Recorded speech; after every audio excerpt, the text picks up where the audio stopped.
Hi, Jenny. I was thinking of having a lunch meeting this weekend. You can make it, right? Our diner is busy on weekends, so I don't think I can make it. Are you trying to avoid it again? I'm not trying to avoid it. I'm really just busy and can't participate. Of course, I want to get along with other mom friends. I know you don't actually think so. It's just that you feel embarrassed about being financially constrained and you don't really want to participate. Are you talking about me when you say financially constrained? Who else? This isn't a group chat. We're the only ones in this chat, Jenny. We're not actually struggling as much as you seem to think. It's not easy to survive just managing such a small diner, is it? That's not true at all. It's true that our diner is small, but it's always busy and we've been making a profit all along. Even if you're making a profit, it's still nothing, considering how small your business is. You always dress like you're struggling financially. And I even saw you eating dinner at a convenience store once. As for my clothing, I dress comfortably for work-related reasons. When there's a special event, I dress up appropriately. Yeah, but I doubt that you have any designer clothes in your closet. Just because I ate at a convenience store doesn't mean I'm poor. And I don't think it's any of your business where I eat. I find it amusing to watch people from different social classes than myself. If you look down on people with such prejudice, you will eventually face consequences. What? You, a poor person, dare to threaten me? First of all, we're not poor. If you keep looking down on me like that, I will stop being your friend. No, you can't. Why not? Because the boss's mom's orders are absolute. You must attend the lunch meeting this weekend. No excuses. But I said I can't because our diner is busy. If you refuse to attend, I will tell my son to exclude your son from his group. Wait, children have nothing to do with this. If you don't want to involve your precious child, then you must attend the lunch meeting. Fine. Can I just show up for 30 minutes? Fine. I guess I can let you off the hook with that. Thank you. By the way, there's something I've been meaning to tell you. Oh, really? What's up? Well, you know that upcoming lunch meeting we have? It's going to be at this fancy Japanese diner. So make sure to dress appropriately. I mean, don't show up in your usual shabby, poor clothes. Got it. I'll make sure to dress accordingly. Good. But, do you even have any stylish clothes? I mean, if you show up in some no-name brand tacky outfit, I might just have to send you home right away. Well, don't you worry. I'll make sure to wear something from a brand that you're familiar with. How's that sound? Oh, really? So you do have some stylish clothes after all. Color me surprised. I just hope you didn't have to borrow money to buy them or anything. No need to worry about that. I didn't have to borrow a single penny. Well, that's good to hear. Alright then, I guess I'll see you on the day of the meeting. And let me tell you, I won't forgive you if you're late. Punctuality is key, you know? Don't worry. I'll be there on time. Wouldn't want to risk your wrath, now would I? Jenny, are you okay? Wow. How dare you send me a message like this? I didn't think you were such an uncivilized person. It's your fault for trying to leave so arrogantly. I told you beforehand that I could only attend for 30 minutes because I'm busy at work. You said that, but me, the boss mom, told you to stay until the end. So it's only natural to obey orders, right? Who do you think you are? I'm the boss mom, and And you insulted me from the start of the lunch meeting, and it made me feel really uncomfortable. But everything I said was true, right? Everyone felt sorry for you and sympathized with you. I don't dig through trash for food because I'm starving. And I've never had to endure a week of not eating because I was trying to be frugal. What? Are you angry? Of course I am. After all that you did, I feel absolutely terrible right now. Don't get so angry just because I splashed water on your face. I guess jokes don't work on poor people after all. I can't wait to see your cheap diner go out of business. My husband said he'll shut down your husband's company. What? What's that low-life bastard saying? If you can shut it down, go right ahead. What can a poor person like him do? You don't know anything about your husband's company, do you? Of course I do. He's the president of a fairly well-known food company around here. I'm the president's wife, you know. Impressive, right? So all you know is your husband's title? Haven't you been told anything about his job responsibilities or his connections? I know my husband earns a lot of money. He generates nearly $1 million in profit annually. Thanks to him, I get to live a lavish lifestyle. Well, you, being a nobody, probably wouldn't understand my feelings. I have more than enough money. So if you want, I can give you some. It's better not to make statements that would anger my husband any further. When it comes to me, my husband doesn't show any mercy. I couldn't care less if your husband gets angry or not. It's like, yeah, go ahead and throw a tantrum. I'm not afraid of your husband, even if he gets mad at me. Is that so? You really don't care what happens? By the way, what does your husband do for a living? It seems like he doesn't work at the diner with you. Maybe he's doing part-time work as a garbage collector because the earnings from the diner aren't enough. Or maybe he's working as a garbage cleaner. My husband is also a company president. Huh? You must be joking. No, it's the truth. He hardly shows up at the diner because he's too busy with his job as a president. Even if he's a president, it's probably just a small, struggling company with a few employees, right? Oh, Sam, you really shouldn't jump to conclusions without any basis. You're making quite the assumption there. But since you seem to be clueless about it, let me enlighten you. Go ahead, surprise me. I highly doubt it's a company I've ever even heard of. Well, brace yourself, because it's actually a company.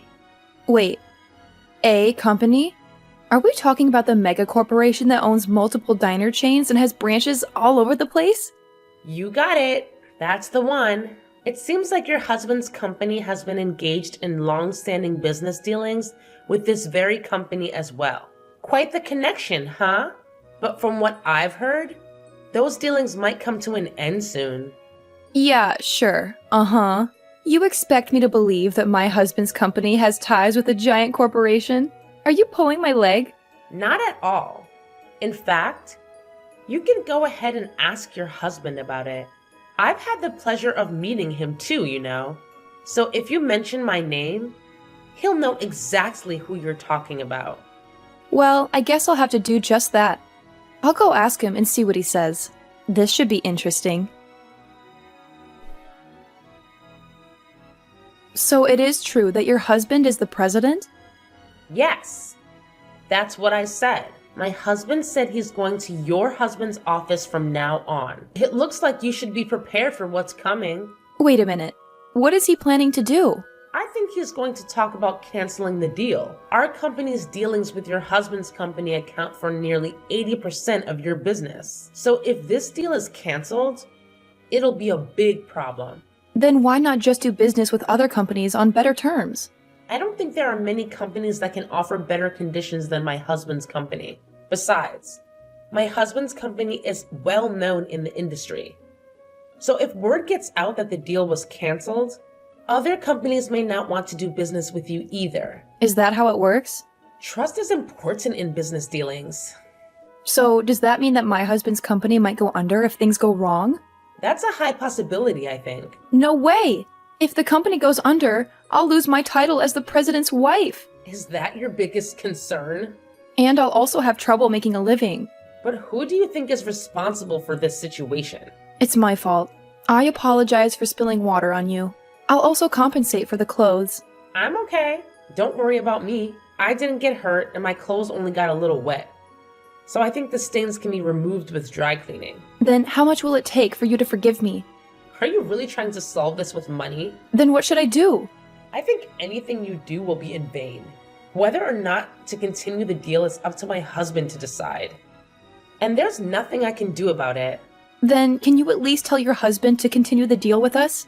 I won't insult you, call you poor, or splash water on you again. And of course, I won't force you to join lunch meetings either. Please rest assured, I have no intention of attending lunch meetings anymore.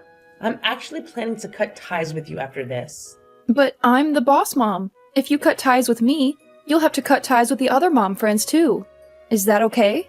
I'll deal with that when the time comes. I can live on my own just fine. Don't say such sad things. If I had known that your husband was such an important business partner for us, I wouldn't have done those things to you. I think you're also responsible for pretending to be poor. It's wrong to pour water on anyone, regardless of who they are. It's also not good to judge and look down on others based on appearances. without knowing much about their family situation or other circumstances. I do feel bad, of course. And I didn't pretend to be poor. You just assumed I was poor because I run a small diner. But why are you running a diner when your husband is the president? You should be able to live off that alone, right?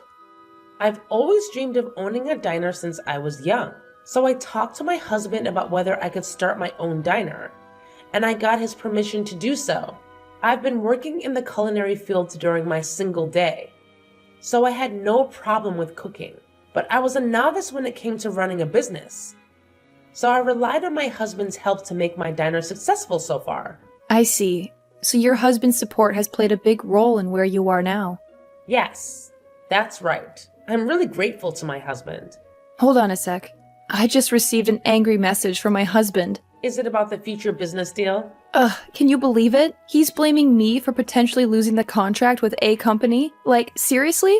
How is this all my fault? Well, Sam, it's understandable for him to be angry. Your actions could have serious consequences for the company, even leading to bankruptcy. It's a big deal, you know?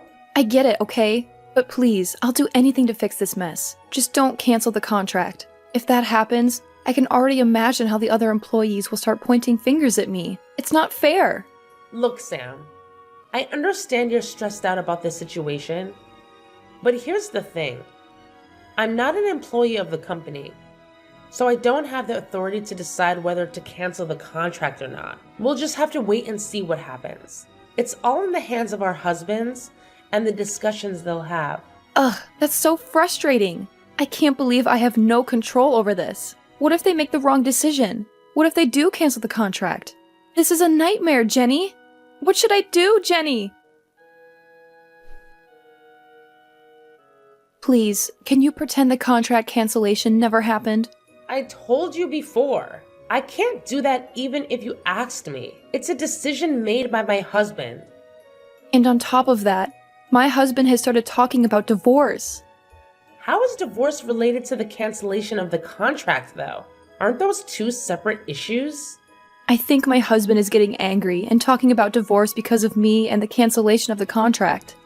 Is that so? Whether to divorce or not is an important issue. And maybe your husband has been thinking about it even before this incident. That's not possible. We were getting along well until now. In any case, it's strange for me to interfere in the relationship between a husband and a wife. So please discuss and decide on your own. Don't say that. I want you to convince my husband to stop the divorce, too. What's in it for me for doing that? Well, probably nothing. I'm not so generous as to help someone who has looked down on me. Whether you get divorced or not, it's not my business, and I have no intention of helping you. But it's decided. My husband and I are getting a divorce. He told me to move out within a week. I see. It might not be easy living alone, so good luck to you. Well then. Wait a minute. Don't you have anything else to say? Are you telling me to apologize or something? I didn't say that. I just thought you might show some sympathy. There's no reason to sympathize with you. You planted all the seeds yourself. But isn't canceling the contract too harsh just because I spilled water? My husband's company has many other employees, and if the contract is canceled, they will be affected too. I can't believe even someone like you would consider other people's lives. What's with the tone? Don't talk about me as if I'm an unfeeling person. I'm sorry. I was just surprised. I think your husband's company will be fine. What do you mean? My husband has decided to continue doing business with your husband's company. Really? But didn't you say it was canceled before? After that, your husband came to my husband's office multiple times and apologized. My husband was moved by his sincerity and decided to continue the business relationship on certain conditions. Conditions? It seems that one of the conditions is to keep you away from me. So you're saying that my husband decided to divorce me for the sake of the company's survival? I think that's what it means. My husband didn't explicitly ask for a divorce, but it seems like your husband wanted to completely sever ties with you. That means it's your husband's fault. Please stop blaming others like that. Weren't you doing whatever you wanted, even at home? That's not true. I was doing what I had to do. But I often saw your husband taking care of your son on weekends. And it seemed like you were neglecting household chores and childcare. Your son was even saying at school that you didn't cook for him. And he said that your husband is better at cleaning, so he does it. What? My son said that at school? And you always dressed in expensive brand clothes. So you must have been freely spending your husband's salary. Well, we're married. So isn't it allowed for a wife to use her husband's salary as she pleases? Even so, there should be limits, don't you think? But if we divorce, how am I supposed to live? My husband has custody of our son, and I've been asked to pay monthly child support. In that case, you'll have to work and earn a living. But I've been a housewife since we got married. It's impossible for me to learn a job and work now. Even if you think it's impossible, you have no choice but to do it. Oh, I just had a good idea. I have a feeling that your good idea might not be so good. How about I work at your diner? Unfortunately, we're not hiring, so you can't. Don't say that. How about hiring me at an hourly wage of $50? There's no way I could afford to pay you $50 an hour.